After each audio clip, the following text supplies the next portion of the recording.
अच्छा होगा, सबको समझाइए। अच्छा पता है, सबको मिलजुल कर रहना चाहिए। मिलने के लिए खड़े थे। अरे हटाइए ना उसको।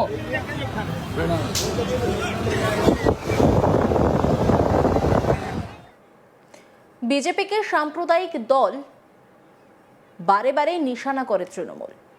যদিও রাজ্য বিজেপির বিভিন্ন নেতার মুখে বারে বারেই শোনা গিয়েছে ভারতীয় রাষ্ট্রবাদী মুসলমানদের সঙ্গে তাদের কোনো বিরোধ নেই, তারা বাংলাদেশি অবৈধ অনুপ্রবেশকারী মুসলমান ও রোহিঙ্গাদের বিরুদ্ধে। আবার রাজ্য বিজেপির বিভিন্ন নেতার মুখে এমনটাও শোনা গিয়েছে, আমরা মুসলমানদের ভোট চাই না, এমনটা নয়, কিন্তু আমরা মুসলমানদের ভোট পাই না। তবে এই প্রতিবেদনের শুরুতেই যে দৃশ্যটি দেখা গেল তা যেন সেই ধারণাটিতে কোথাও পরিবর্তনে আসার ইঙ্গিত, অন্তত এমনটাই মনে করছেন কেউ কেউ। শনিবার রোড শো করেন ভবানীপুর কেন্দ্রে বিজেপি প্রার্থী শুভেন্দু অধিকারী, আর সেই রোড শো এর মাঝেই রাস্তার পাশেই দাঁড়িয়ে থাকা এক মুসলমান বৃদ্ধকে শুভেন্দু অধিকারীর সঙ্গে হাত মেলাতে দেখা যায়। ওই বৃদ্ধকে শুভেন্দু অধিকারী বলেন, শুধু দোয়া করবেন, ভালো হবে, সবাইকে বোঝান। সেই সময় শুভেন্দুর সঙ্গে ছিলেন কলকাতা বন্দর বিধানসভা কেন্দ্রের বিজেপি প্রার্থী রাকেশ সিংও। আপনাদেরকে সেই ভিডিওটা আরো একবার দেখাই, দেখুন।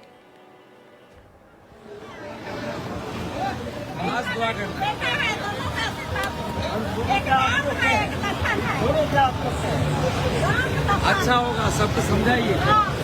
अच्छा पता है, सबको मिलजुल कर रहना चाहिए। मिलने के लिए खड़े थे।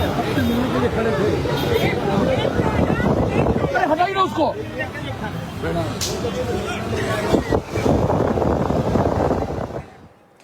পশ্চিমবঙ্গের রাজনীতিতে ধর্মীয় মেরুকরণ নিয়ে বিতর্ক নতুন নয়, বরং গত এক দশকে এই বিষয়টি রাজ্যের রাজনৈতিক আলোচনার কেন্দ্রে চলে এসেছে। বিশেষ করে তৃণমূল কংগ্রেস এবং ভারতীয় জনতা পার্টির মধ্যে রাজনৈতিক লড়াই যত তীব্র হয়েছে, ততই এই ইস্যু সামনে এসেছে আরও স্পষ্টভাবে। বিজেপিকে বারবার সাম্প্রদায়িক দল হিসেবে আক্রমণ করেছে তৃণমূল। অন্যদিকে বিজেপি নিজেদের অবস্থান ব্যাখ্যা করতে গিয়ে বলেছে তাদের বিরোধ কোনো ধর্ম বিশেষে সাধারণ মানুষের বিরুদ্ধে নয়, বরং তারা রাষ্ট্রবিরোধী বা অবৈধ অনুপ্রবেশকারীদের বিরুদ্ধে অবস্থান নিচ্ছে। এই প্রেক্ষাপটে শনিবারের দৃশ্যটি বিশেষভাবে তাৎপর্যপূর্ণ হয়ে উঠেছে, কারণ সেটি হয়তো দীর্ঘদিনের প্রচলিত রাজনৈতিক বয়ানের ভেতরে একটি সূক্ষ্ম পরিবর্তনের ইঙ্গিত দিচ্ছে। শনিবার কলকাতায় অত্যন্ত গুরুত্বপূর্ণ একটি কেন্দ্র ভবানীপুরে রোড শো করেন বিজেপি নেতা শুভেন্দু অধিকারী। এই কেন্দ্রটি দীর্ঘদিন ধরে রাজনৈতিকভাবে অত্যন্ত সংবেদনশীল এবং প্রতীকী গুরুত্ব বহন করে।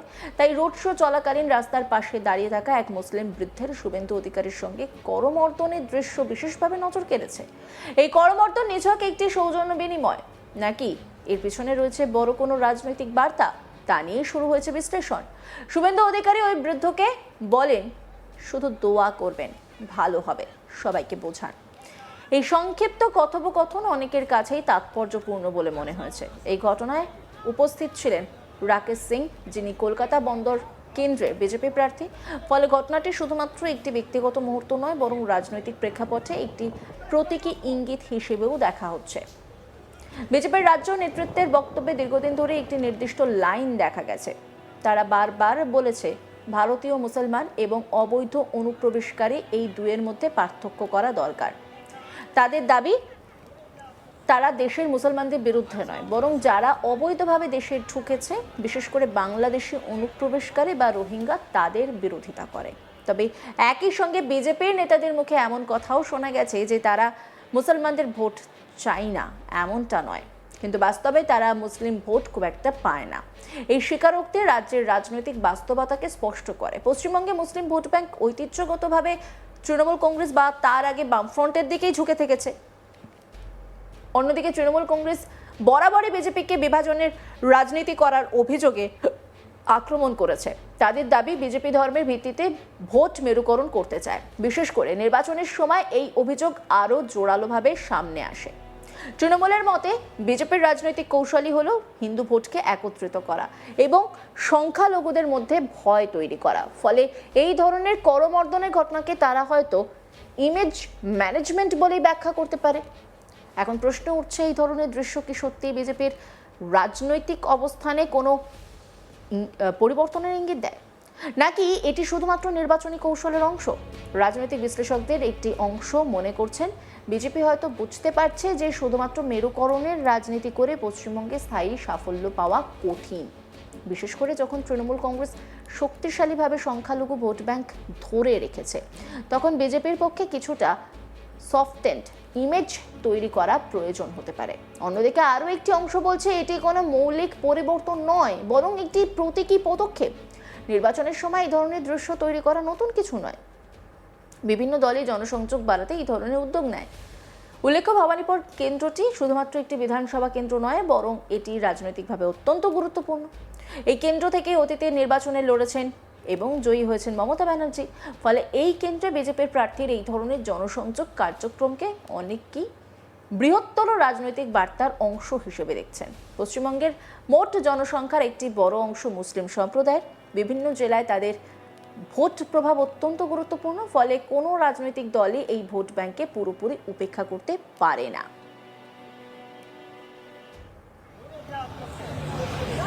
अच्छा होगा, सबको समझाइए।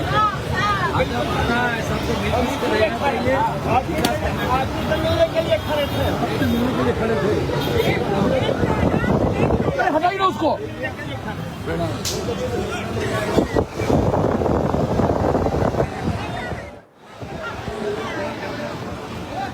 आज दुआ करना।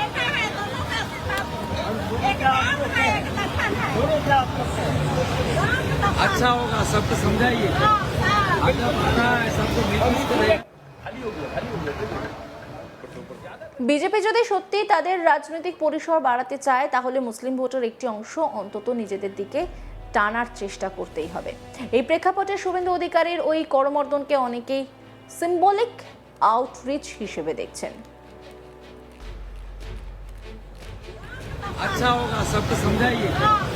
आगे बढ़ना है, सबको मिलजुल कर रहना चाहिए। आज भी तो मिलने के लिए खड़े थे। अरे हटाइए ना उसको।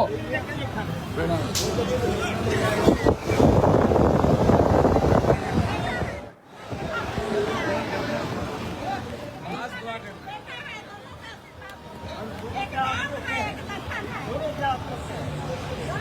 अच्छा होगा। পশ্চিমবঙ্গের রাজনীতিতে ধর্মীয় মেরুকরণ নিয়ে বিতর্ক নতুন নয়, বরং গত এক দশকে এই বিষয়টি রাজ্যের রাজনৈতিক আলোচনার কেন্দ্রে চলে এসেছে। বিশেষ করে তৃণমূল কংগ্রেস এবং ভারতীয় জনতা পার্টির মধ্যে রাজনৈতিক লড়াই যত তীব্র হয়েছে, ততই এই ইস্যু সামনে এসেছে আরও স্পষ্টভাবে। বিজেপিকে বারবার সাম্প্রদায়িক দল হিসেবে আক্রমণ করেছে তৃণমূল। অন্যান্য খবরের আপডেটের জন্য অবশ্যই নজর রাখুন আজ তাক বাংলার ইউটিউব স্ট্রিমিংয়ে। লাইক, কমেন্ট, শেয়ার এবং সাবস্ক্রাইব করতে ভুলবেন না।